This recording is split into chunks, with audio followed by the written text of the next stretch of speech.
we doing, guys? And welcome to the Incredible Hulk podcast. This is Graham standing in for our regular host on the evening, Frank. Today we will be tackling a story in season 3 entitled 9 Hours. Joining me this evening for this cast in Frank's absence is Sue and Alex. How are we doing, guys? Good. Thanks. Good to see you guys. So as mentioned, guys, this story takes place in season 3. It's entitled 9 Hours. It has your regular cast of Bill Bixby as Dr. David Banner and Lou Ferrigno as, of course, the Incredible Hulk. We have Sheila Larkin as Rhonda Wilkins. We have Frank Decora as Sam Moratti, the kingpin thief laid up in the hospital. Yeah. How's that for an Italian name? We have Doris Dawn as Mrs. Kratz, which was, I believe, was the battle axe, so the Nurse Ratchet, nurse in the hospital. I believe, right? Pretty nice lady, though. Yeah. She wasn't in the end, even though appearances can be deceiving. We have Philip Rootburn as Fats. We have David Comfort as Tim Wickham. We have Sam Influengo as Silk Morty. And ironically, named Mr. McGee in this episode. Nope. Go figure. But no Jack Cullen this time round. And of course, we have the guest character of the main character in this, who I found really interesting, of Joe Franco, played by Mark Olomiano. I think that's how you spell it. My apologies for some of those pronunciations, guys. I'm not very well versed in Italian, but we're doing what we can here to bippity-boppy. So there we go. So, guys, the basic outline of this thing is David rocks up in another city. He has found work in the local hospital. Basically doing a jack of all trades, changing the oxygen tanks, taking out the garbage, all that malarkey. And during this time period in the said hospital, we have a underworld kingpin who's laid up in the West Wing under FBI protection. So, and a whole lot of hijinks ensues. And in the background, we have Rhonda and her kid. What was the kid called? Oh, crap, the young boy. Her kid is called...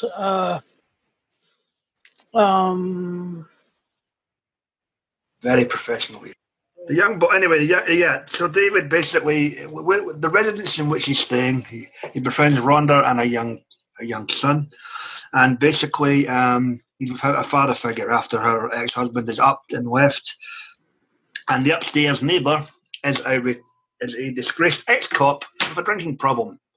They very much renowned Joe Franco, who, as mentioned, I really enjoyed in this story, but that notwithstanding. Guys, 9 hours. What did we think? Well, starting off in the hospital, David is he's on a break, and he goes in and he sees that this gangster is laying there, and yep.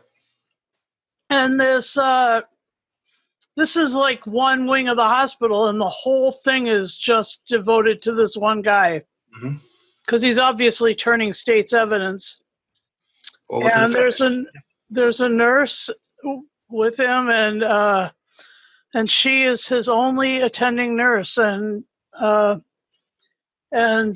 he's got he looks over to the side in one scene, and he's got a book by his side, The Great Escape, by Paul Bucknell or Buckhill or whatever, and so this is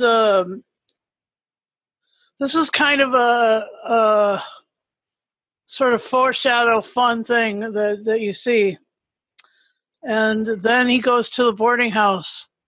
Yes, he goes home from work to the boarding house, and there's a kid there, and then there's, as Graham had said, there's a guy upstairs who's played by Mark Alamo, who I met at a Star Trek convention in Montana in the 80s. Pretty Right. cool thing. Indeed. Just to clarify, the kid, the Rhonda's kid is called Timmy. So, Thanks. yeah. Timmy. Okay. Not Timmy from South Park. Timmy. No, just Timmy. So I've here's Alex for a little bit. Alex, yeah, overall take? Yeah, I mean, it's a good episode. It's not exactly anything 100% new. I was kind of laughing a little bit how they made fun of the Italian stereotypes, like when the aging mobster says, "Oh, there's no rage in you, David." I said, "Boy, you really don't know him too well, do you?" Yeah. And it was kind of interesting in a way how they phrased it, that as he was getting sicker and older, that he was getting more philosophical and religious. Yeah. But they also had a little bit of The Godfather going on, where Al Pacino had to, wheel Marlon Brando down. So I think the best part was the ending where the Hulk takes care of the two guys. I thought that was pretty funny. But yeah, it's not exactly original, but yeah, it could have been a lot worse. Timmy's all right, except for that constant yup of the Westerns. Wow, yup. But yeah, I mean, He was a John Wayne fan, wasn't he? I don't remember John Wayne saying yup all the time, but he was trying to do he was trying to do it. Yep. So. Well, yeah. I mean, again, you do have good actors in this. The writing could have been a little better. But again, it's a TV show, so I mean, they did try to shake it up a little bit. I did like the woman kind of admitting, I don't necessarily like you, but if you can think like they, they can, and all that, to get Timmy back after being kidnapped. I'll tell you. One thing I found enjoyable was Joe Franco's story and background. You think he's a down-and-out drunk on the street. It turns out he's an ex-cop who's dishonorably discharged because he is inadvertently to blame for the death of his partner and his old partner and their family. So you've got his redemption story as a sub-B plot of this thing, whereby, he's got to sober himself up and he's got to take part in the shenanigans to get Timmy back from Fatso and was it Pilsy, whatever the one was called, but Fats and basically Manatti's cousins or nephews. Right. So it's basically a cop story with a mob story, and again, this was the 70s, so I wouldn't say Fats, the actor who played Fats, was in a bunch of Star Trek, like almost as much as. No, not as much as Mark Alamo, but a lot. That's the name I couldn't pronounce. Mark Alamo. My apologies for botching his name at the beginning of this thing. No, sorry. Yeah. But, no, I mean, he was, like I said, the material could have been slightly better, but it was good acting for the most part. It could have been. At the same time, this thing was filmed in the 70s. Probably it was probably a lot more original when it was filmed than it is today. So. It's that old saying. There's only 8 ways you can tell a story. It's just telling them in a way that's more appealing to our other audience. Yeah. Cool.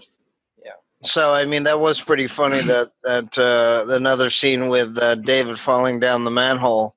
Yeah. He didn't fall too far. I said, oh, so somehow in this, either the set was too small, or I guess they thought he would break his neck, even though he should have been more injured. But.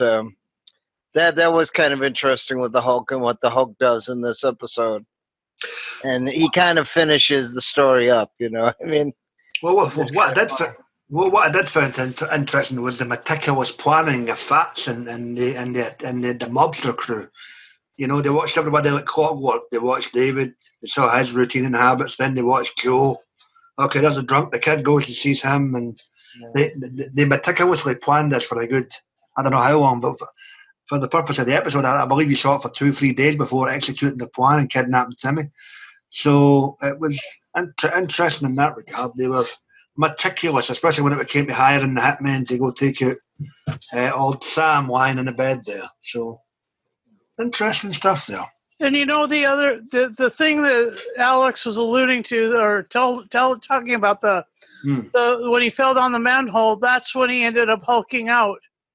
Yeah, indeed. That was his first big Hulk out. He was like.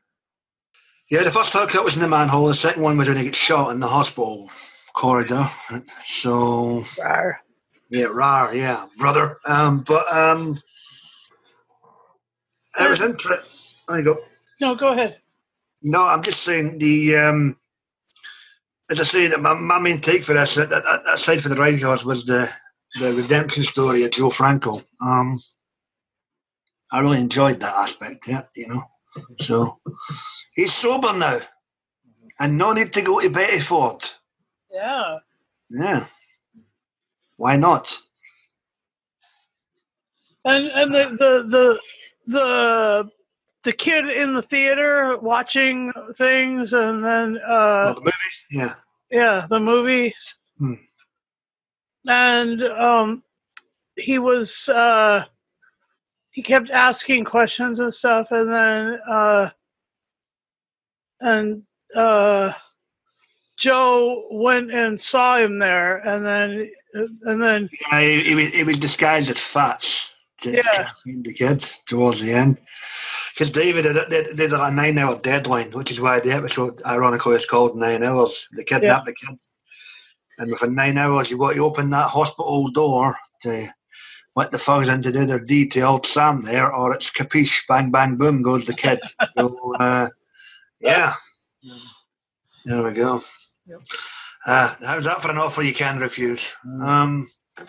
But that notwithstanding, it's not a bad tale. I mean, you towards the end of season 3 with us, and I think it was the penultimate episode of the season, if I remember right. I think it was the second and last episode of season 3. As Alex alluded to, the guest actors were great in this. They were fine. The story, simple in places, but at the same time, it kept you engaged enough. So, wow, no complaint from my end. I know we're doing this somewhat differently, but it's late at night and I'm all over the place here, so apologies to Frank's regular listeners that we're somewhat jumping all over the place with regards to this episode. But we're still in order.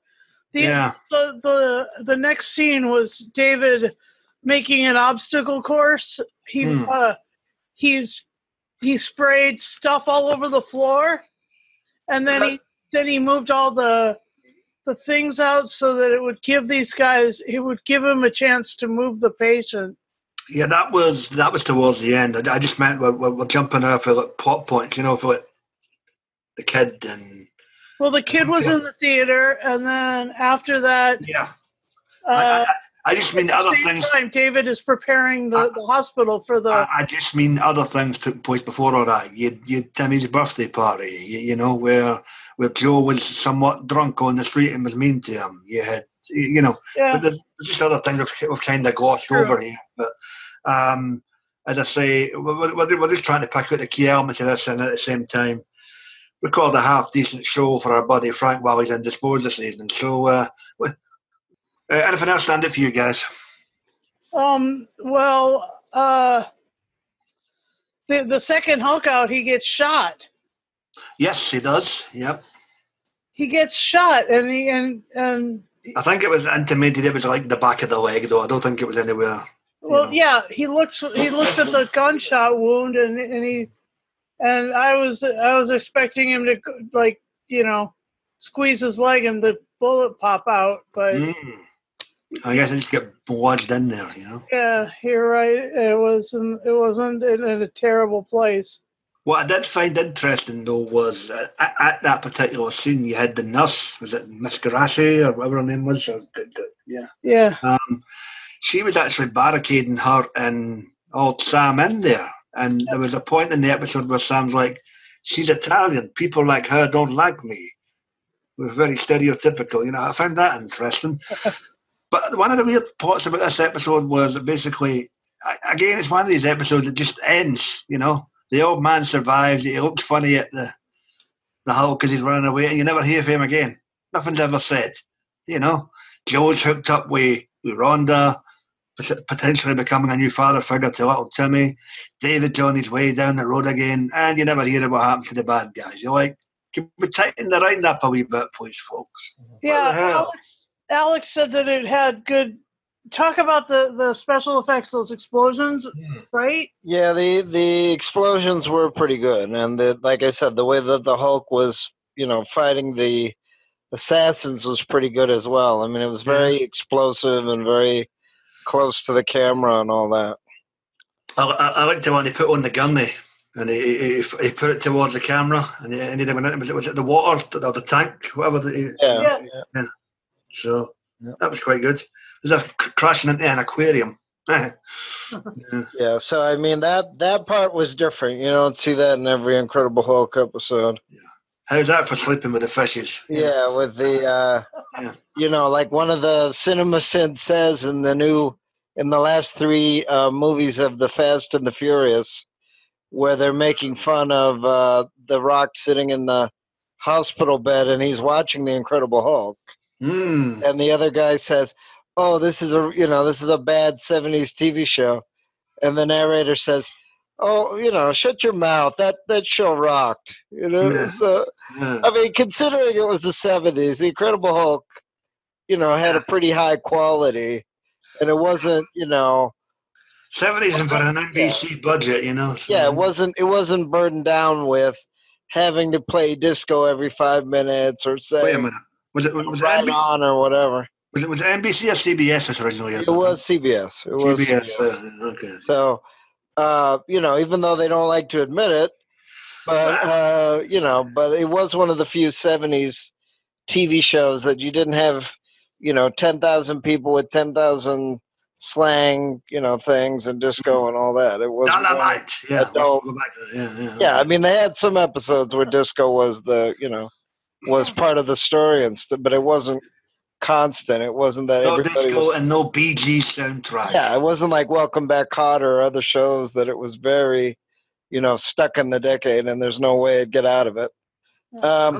But yeah, I mean, like I said, there were certain touches that I did like, and I also like the fact that the Hulk was running in the sewer. Of course, it probably was too clean, but it was still kind of it was still kind of interesting. Not saying a Splinter or the Turtles either. But yeah. So story. I mean, probably because this thing didn't take place in New York. In fact, I still don't know what city this was meant to be in, but nope. Yeah.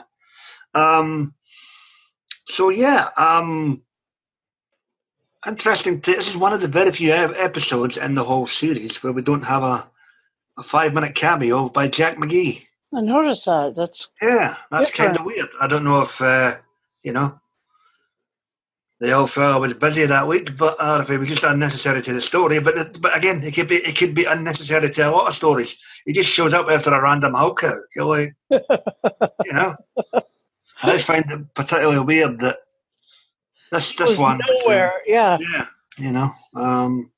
kind of strange, but c'est la vie. And with that, guys, how did you think cowboy loving little Timmy did? I like the way that he bounced back after being kidnapped and stuff. Okay. And he was the kid who's playing him had some chops. I mean, he had some pretty decent, conversations. Good acted. Yeah. Ironic considering that kid's probably about 10 years older than me, but there we go. And the other thing is you're right about that difficult moment between him and Joe. That was the birthday thing, yeah. That was really, really hard to watch. Yeah. You don't say to a 10-year-old kid, birthdays don't mean jack. Well, but when you're at the bottom of the barrel and I wish they had some second thoughts about it and tried to make it all better. Yeah. But to go and put his foot in it even more by mentioning his deadbeat father who's now left. So yes, quite. Yeah, there you go. So What can you do? Right, guys. Well, as we've alluded to, this is a decent 47-minute episode. 45 if you take out the opening credits. It keeps you engaged enough. Might not be everybody's cup of tea if you wind down on various Martin Scorsese movies or cop shows, but at the same time...